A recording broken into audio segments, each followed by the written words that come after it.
En 1995, la police de Californie reçoit une lettre anonyme identifiant 2 mains tranchées comme appartenant à un pilote de la marine mort assassiné. La lettre décrit le meurtre dans ses détails les plus macabres. Les enquêteurs cherchent des indices pour identifier l'auteur de la lettre et le meurtrier. Bonjour.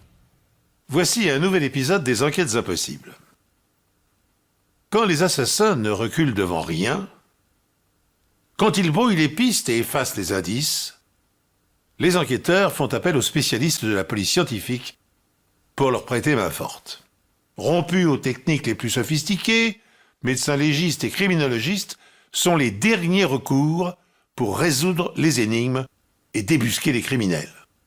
Pour eux, un fragment d'os, une larve d'insecte, une minuscule trace d'ADN peuvent fournir des preuves plus parlantes encore que des aveux complets. Je vous propose de suivre sans plus attendre 2 histoires stupéfiantes dont les héros sont des experts. Voici notre première affaire. San Diego, 2e ville de Californie. Sa baie constitue l'un des plus beaux ports naturels du monde et abrite l'une des plus grandes bases navales du pays.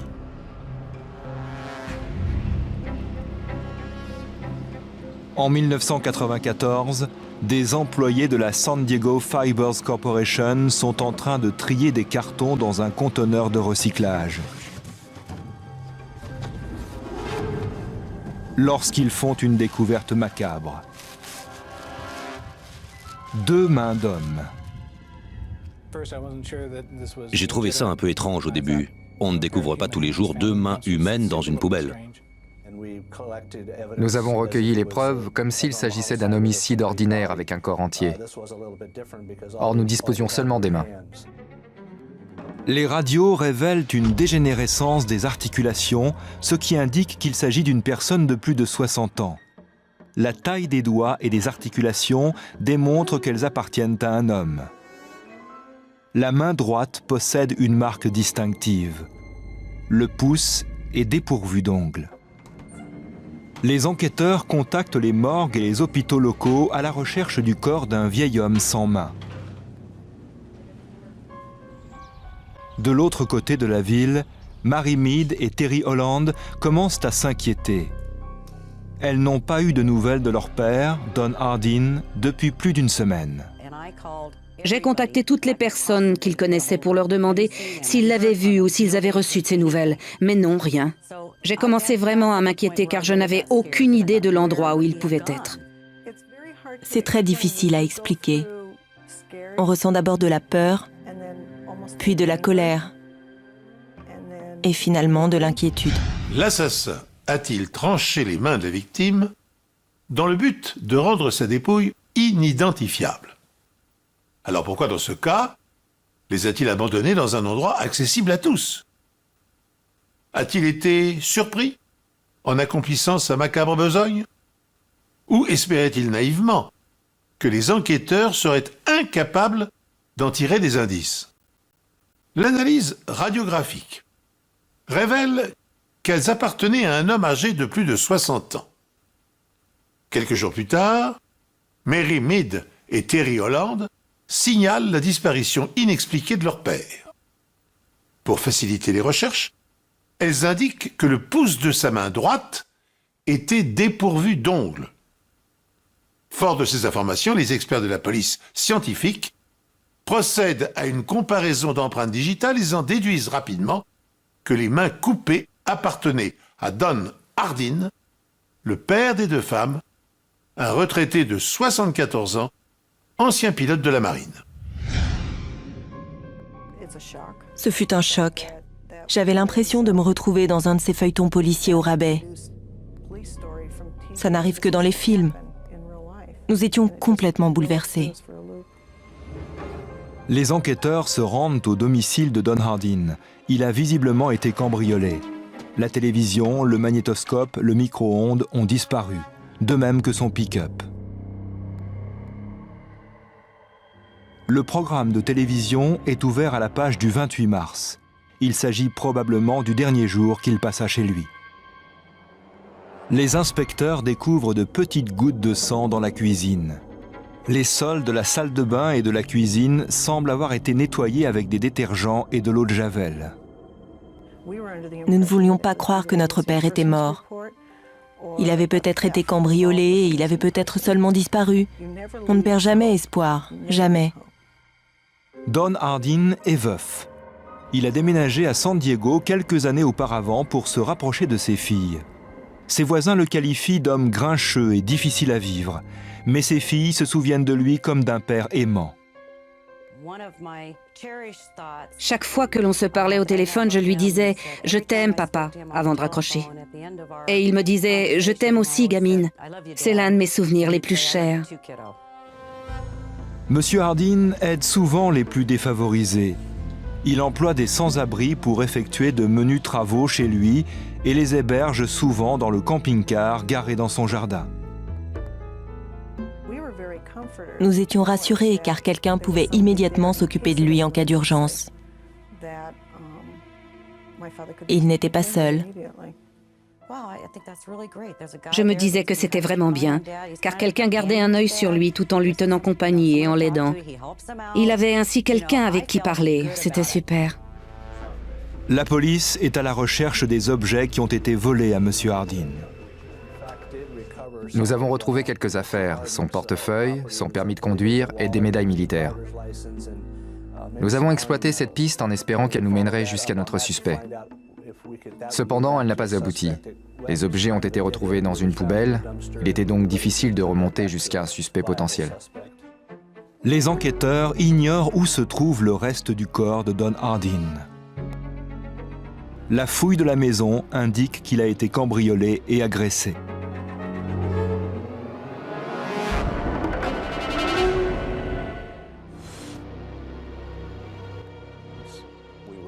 Il y avait sur le sol de la cuisine des traces laissées par une substance poudreuse blanche qui avait été mal rincée. Quelqu'un avait vraisemblablement utilisé du détergent pour laver le sol. Nous avons remarqué du sang. Des gouttes de sang qui partaient de la cuisine traversaient le salon pour finir dans la salle de bain. Les enquêteurs repèrent une tache de sang derrière le panier à linge et des tissus humains dans la grille d'aération. Afin de savoir si d'autres taches de sang ont été nettoyées, les enquêteurs vaporisent du luminol. Il s'agit d'un produit chimique qui émet une lumière bleue au contact du fer présent dans le sang. Ce produit est efficace même si le meurtrier a nettoyé les taches. L'examen des traces de sang laissées sur une scène de crime permet de reconstituer les faits. Différencier les taches de sang de taches provenant d'autres substances. Déterminer les groupes sanguins, établir le mode opératoire d'un assassin en étudiant la forme et la trajectoire des projections sanguines sont des techniques éprouvées quotidiennement par les experts criminologues. Par ailleurs, des produits pulvérisés dans l'obscurité sur les scènes de crime permettent aux enquêteurs de révéler dans l'obscurité d'infimes traces de sang, même si les surfaces ont été nettoyées à grande eau à l'aide de détergents. Grâce au luminol, on peut déterminer s'il y a du sang sur les lieux du crime. Ce produit n'altère pas la composition du sang et n'endommage donc pas les preuves. Il nous permet d'essayer de reconstituer les faits. Cependant, on peut seulement supposer sans avoir de certitude absolue. On éteint les lumières après avoir vaporisé le luminol. Un appareil photo doté d'une pellicule de haute sensibilité photographie le résultat. Je n'avais jamais vu auparavant une luminescence de luminol d'une telle ampleur et d'une telle intensité. Le sol de la cuisine est recouvert de sang. Les inspecteurs trouvent aussi une traînée de sang partant de la cuisine en direction de la salle de bain, également recouverte de sang.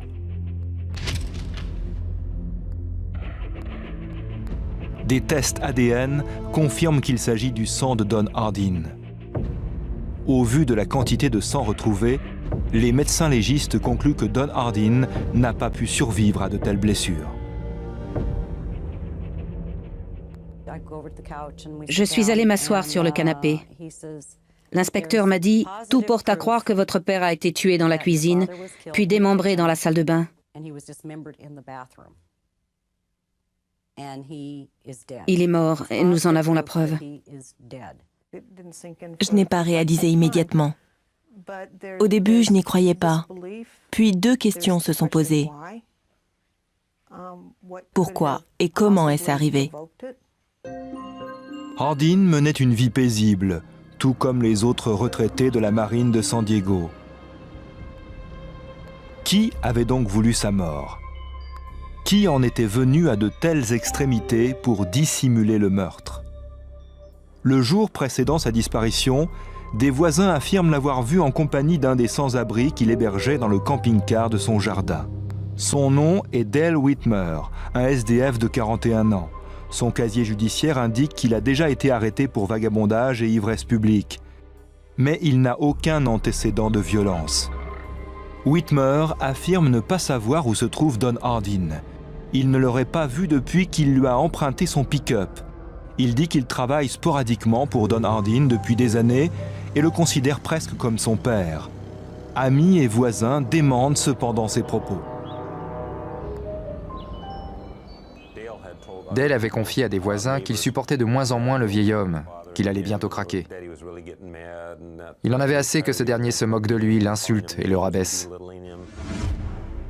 Prenez tout votre temps.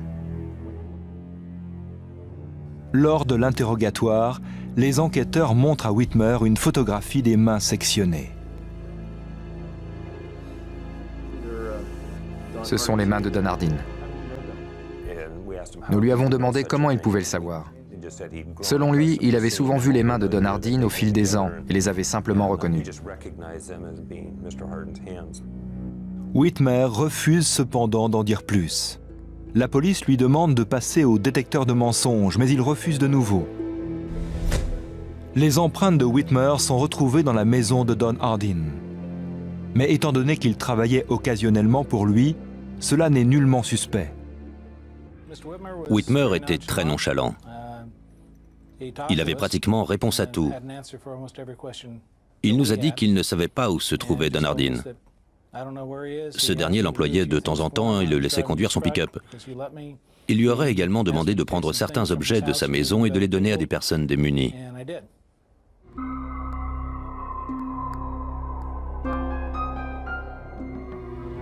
Un an après la disparition de Don Hardin, la police a une nouvelle piste. Elle vient de recevoir une lettre anonyme donnant des détails du meurtre de Don Hardin. En lisant cette lettre, j'ai immédiatement su que la personne qui l'avait écrite ou qui avait fourni les éléments pour l'écrire détenait des informations sur le meurtre. Seul un suspect pouvait connaître autant de détails. J'étais très optimiste. L'auteur de la lettre affirme que son ami Bob connaît l'identité de l'assassin de Don Hardin. Dale est le meurtrier. Dale détestait M. Hardin, car il le battait avec sa canne s'il ne travaillait pas assez. Dale est accro à l'héroïne. Avant sa mort, M. Hardin l'a hébergé pendant 1 an environ. Il a placé le corps dans la baignoire pour le démembrer. Il a mis les morceaux dans des sacs poubelles et les a enterrés un peu partout dans le comté et au Mexique. La police n'a jamais informé la presse du démembrement de M. Hardin dans sa baignoire. La lettre insiste bien sur le fait que Bob ne viendra jamais témoigner contre Dale Whitmer. Je lui ai demandé de vous contacter directement, mais il ne s'en sentait pas capable. Il est persuadé que Dale saura qui a averti la police, et alors il le fera taire ou lui fera du mal. Il semble évident que l'auteur de la lettre souhaite aider la police, mais qu'il refuse d'être impliqué dans l'affaire. Bonne chance, monsieur l'inspecteur. Le bureau de médecine légale de la police de San Diego analyse la lettre et vérifie le cachet de la poste à la recherche d'un indice quant à son origine. Aucun timbre ne figure sur la lettre. Elle porte cependant la marque d'une machine à affranchir, semblable à celle qu'utilisent les entreprises. Chaque machine à affranchir imprime un numéro sur l'enveloppe. Il s'agit du numéro de série de la machine. Cependant, l'auteur de la lettre a recouvert ce numéro avec du correcteur blanc afin d'en dissimuler l'origine. Nous analysons les lettres à la recherche de preuves cachées, latentes ou, comme dans cette affaire, effacées. Nous trouvons souvent un élément nous permettant de remonter à leur source, mais ce n'est pas toujours le cas. La lettre anonyme envoyée à la police contient une information capitale. Elle signale en effet que le cadavre de Don Hardin a été démembré dans sa baignoire. Or, seule la police et les filles de la victime connaissent ce détail macabre. Celui que l'auteur de la lettre appelle Bob est donc un informateur digne de foi. A-t-il été témoin du crime? Ou est-il complice du meurtrier? Pour parvenir à l'identifier, les enquêteurs doivent localiser rapidement le lieu d'expédition de la lettre. Mais par crainte des représailles, l'expéditeur a pris soin de maquiller le numéro d'identification de la machine à timbrer qu'il a utilisé. Et sachant qu'il est souvent possible de déceler ce que dissimule une encre ou un correcteur, les experts utilisent un analyseur de spectre optique. Les premières tentatives afin de déchiffrer le numéro de série échouent. Hugh Kaufman, qui est aux commandes de l'analyseur, décide alors d'ouvrir complètement l'enveloppe afin de l'analyser de l'intérieur. À l'aide d'une lumière vert-bleu, il parvient à voir le numéro dissimulé par le correcteur. L'image était assez nette. L'inspecteur Lange a regardé le numéro et m'a dit « On a réussi ». Le numéro de la machine à affranchir est 5197451. Les initiales PB figurant sur le cachet révèlent le nom du fabricant, Pitney Bowes. Le numéro de série indique le nom et l'adresse complète de l'entreprise qui a acheté cette machine. Elle appartient à Davis Capital Management, une société localisée à La Mesa, en Californie. Le directeur de la société est Mark Davis, également évêque d'une église mormone. Interrogé par la police, Davis avoue être l'auteur de la lettre anonyme. C'est un membre de son église qui lui aurait tout confié. Davis refuse néanmoins de leur révéler l'identité de cette personne, évoquant le principe de confidentialité que lui impose sa fonction. Il est poursuivi en justice et le juge statue en défaveur de Davis. Ce principe de confidentialité n'est pas absolu, car toutes les conversations avec un ecclésiastique ne sont pas protégées. Selon le juge, il y avait une excellente raison de ne pas retenir ce privilège dans cette affaire. La Cour déclare que cette information aurait certainement pu entrer dans le cadre de ce principe de confidentialité si Davis n'avait pas écrit de lettre à la police enfreignant de lui-même ce principe. Mark Davis se plie à la décision de la Cour et révèle l'identité de sa source. Bob n'est autre que la propre fille de Dale Whitmer, Andrea. C'était un témoin très délicat, difficile et sensible, car elle aimait son père, même s'il avait assassiné Don Hardin. Ce n'est évidemment pas surprenant. Elle ne s'attendait pas à ce que la police remonte jusqu'à elle et la cite à comparaître. Dale Whitmer est arrêté et inculpé de meurtre. Déclinez votre identité. Dale Calvin Whitmer. Le 15 septembre 1997, Dale Whitmer est jugé pour le meurtre de Don Hardin. Il plaide non coupable. Andrea Whitmer, la fille de l'inculpé, est une fervente chrétienne, membre de l'Église de Jésus-Christ des Saints des Derniers Jours, autrement dit, de la communauté mormone. Ses convictions religieuses lui interdisent de dissimuler la vérité et de mentir devant un tribunal. Mais en révélant à un juge son terrible secret, elle trahirait son père et l'enverrait de longues années derrière les barreaux. Comme l'héroïne d'une tragédie antique, la jeune femme est face à un dilemme insupportable. Tiraillée entre sa foi religieuse et son amour filial, que va-t-elle choisir ? Andrea décide de dire la vérité et confirme tous les faits décrits par Mark Davis dans sa lettre. D'après la lettre, Dale Whitmer est un héroïnomane, désespérément en manque d'argent.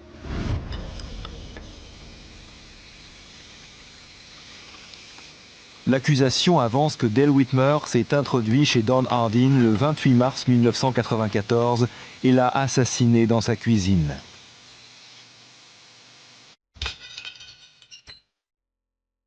Son mobile ?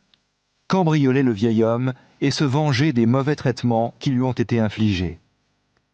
Les taches de sang retrouvées grâce au luminol indiquent que Don Hardin a été assassiné dans sa cuisine et démembré dans sa salle de bain.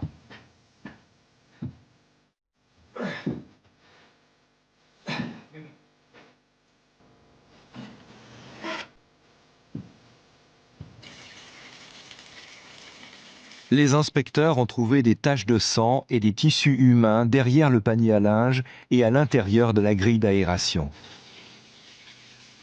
Whitmer a ensuite utilisé de l'eau et des détergents pour effacer les preuves.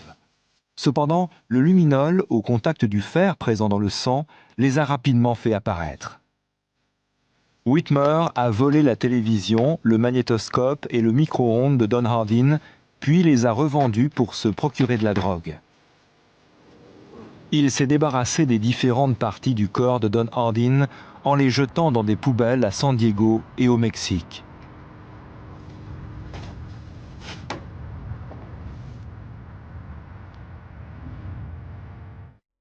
Seules les mains de Don Hardin ont été retrouvées. Le jury déclare Dale Whitmer coupable de meurtre au second degré. Les filles de Don Hardin demandent la permission de s'adresser à la cour avant que la sentence ne soit prononcée. C'est une épreuve terrible pour elles. Je n'y arriverai pas. Je vais la lire pour vous. Il a failli ne pas être puni pour la mort atroce de mon père. J'espère qu'il restera en prison et ne pourra pas faire souffrir une autre famille. Cette épreuve m'a redonné confiance dans le système judiciaire américain. C'est une épreuve terrible que de perdre son père. Il nous manque énormément. J'ai souvent envie de lui passer un coup de fil. Un meurtre des plus abominables. Dale Whitmer est condamné à une peine d'emprisonnement de 15 ans. Sans le luminol et la lettre, nous n'aurions pas pu l'inculper. On n'aurait jamais résolu l'affaire. On aurait peut-être réussi à trouver l'identité du tueur, mais on n'aurait jamais pu prouver sa culpabilité. Les mains étaient certes un élément important, mais grâce à la médecine légale, la scène du crime a été analysée et nous avons retrouvé toutes ces taches de sang. Et bien entendu, l'enveloppe a également joué un rôle fondamental dans la résolution de cette affaire. J'espère que la médecine légale et l'ensemble des technologies qu'elle utilise décourageront quiconque envisagerait de commettre un crime, quel qu'il soit. Les experts disposent d'outils tellement sophistiqués que ces personnes seront certainement appréhendées. Cela devrait les dissuader.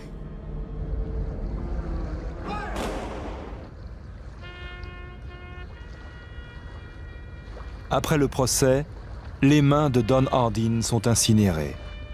La marine américaine disperse ses cendres en mer, au large des côtes californiennes.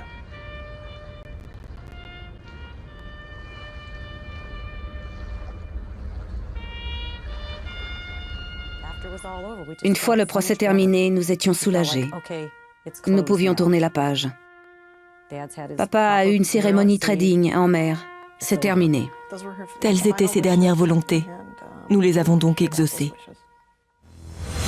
En 2006, au terme de 12 ans de réclusion, Dale Whitmer, le meurtrier de Don Hardin, dépose auprès de la Cour de justice de Californie une requête de libération conditionnelle. Il invoque son innocence et argue de vices de procédure au cours de son procès. Sa demande ayant été rejetée, il récidive l'année suivante, sans plus de succès. Pour justifier la décision de le maintenir en détention, le juge avance un certain nombre d'arguments. Bien connu des services de police depuis 1984, Dale Whitmer a commis des sévices à l'encontre de ses enfants alors âgés de 6 et 9 ans. 7 ans plus tard, il a gravement molesté sa fille, en la frappant, en lui rasant le crâne contre sa volonté. S'il recouvre la liberté, ne mettra-t-il pas à nouveau la vie d'Andrea en danger puisqu'il n'ignore pas que c'est sa fille qui l'a dénoncé? Ensuite, le refus de Whitmer de suivre un programme de réinsertion en prison prouve son absence de repentir et suggère qu'il pourrait récidiver. Enfin, le juge avance un dernier argument. La nature monstrueuse du crime témoigne d'une cruauté hors du commun. Libéré, Whitmer représenterait un risque trop élevé pour la société. Mais passons, si vous le voulez bien, à notre seconde enquête.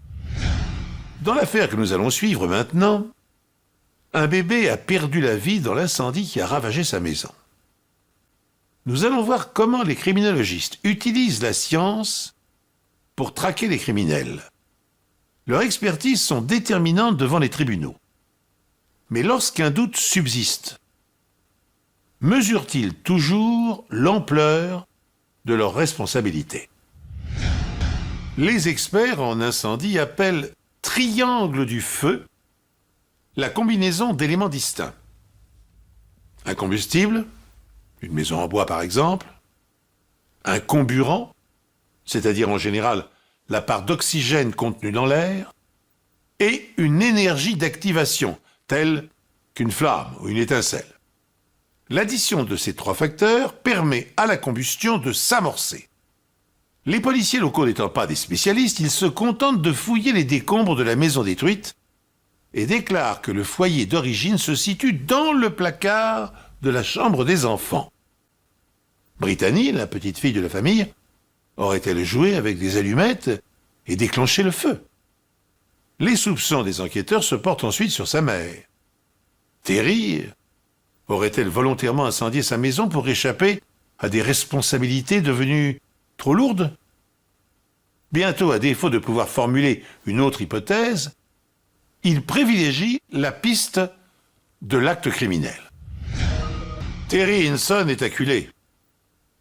En dehors de sa mère, sa fille et son compagnon, personne ne croit en son innocence. Ni la police, qui la soupçonne, ni le juge, qui l'a reconnu coupable, ni les pompiers, ni même son propre avocat, qui soutient maintenant la thèse de l'incendie criminel. Sachant que le temps joue en sa défaveur, la jeune femme décide de mener sa propre enquête pour se disculper, mais surtout pour connaître la vérité sur la mort tragique de son fils. Mais comment s'y prendre quand on ne possède ni connaissances scientifiques ni les moyens de financer une contre-expertise? Dans un premier temps, Terry se contente d'effectuer une recherche sur Internet. Ne maîtrisant pas l'informatique, elle tape maladroitement sur le clavier de son ordinateur le mot « incendie » et l'envoie au hasard sur un moteur de recherche. Mais ne cherche-t-elle pas une aiguille dans une botte de foin? Le docteur Hurst pense que la combinaison de plusieurs facteurs est à l'origine d'un incendie accidentel. Et il en établit la preuve de la manière suivante. En s'infiltrant à travers la toiture, la pluie a dilué le produit ignifuge présent dans la matière isolante des combles. Puis, les eaux de ruissellement ont continué d'endommager un vieux câble électrique et l'ont partiellement mis à nu. Au fil des semaines, la partie dénudée du câble s'est arquée, mettant les fils en contact et produisant des étincelles. Plus tard, lorsque Terry a branché le radiateur de 1500 watts, le câble a brusquement chauffé. Des étincelles ont enflammé un petit dépôt de carbone qui s'était formé sur le bois d'une poutre, puis le feu s'est propagé aux matériaux d'isolation situés juste au-dessus du placard de la chambre de Joshua. Dès lors, les minutes étaient comptées avant que la maison ne se transforme en torche. Ainsi se termine cet épisode tragique. La vérité est que Terry Hinson a perdu son petit garçon dans un incendie accidentel et non à cause de l'acte criminel dont on l'accusait. Mais ce qu'il y a sans doute de plus remarquable dans cette histoire, c'est que tandis que police et justice s'acharnaient à vouloir la détruire sur la foi d'une erreur d'expertise, la jeune femme a eu la présence d'esprit de chercher quelqu'un, n'importe qui, pour lui venir en aide. Comme un marin en détresse qui envoie un SOS, elle a tapé un seul mot sur le clavier de son ordinateur. Incendie! Un simple mot, lancé dans le temps, dans l'espace de la toile. Un premier inconnu lui a fait signe sous la forme d'un article, rédigé à l'autre bout du monde. Puis le docteur Hearst lui a prêté main forte du fin fond du Texas. Sans son énergie, sa volonté de rétablir la vérité, en plus de son fils, de sa maison, c'est aussi sa liberté que Terry Hinson aurait perdue. En 2009, sous le titre « Le feu de Terry », un site journalistique d'Internet a publié une longue enquête sur ce terrible fait divers. Cette étude a conclu que si la plupart du temps, les experts de la police scientifique s'emploient à traquer les coupables, ils peuvent aussi, en commettant parfois de grossières erreurs de diagnostic, transformer des innocents en criminels. Ainsi s'achève cette émission. Merci de l'avoir suivi en ma compagnie. Je vous donne rendez-vous, bien sûr, pour un autre épisode de nos enquêtes impossibles.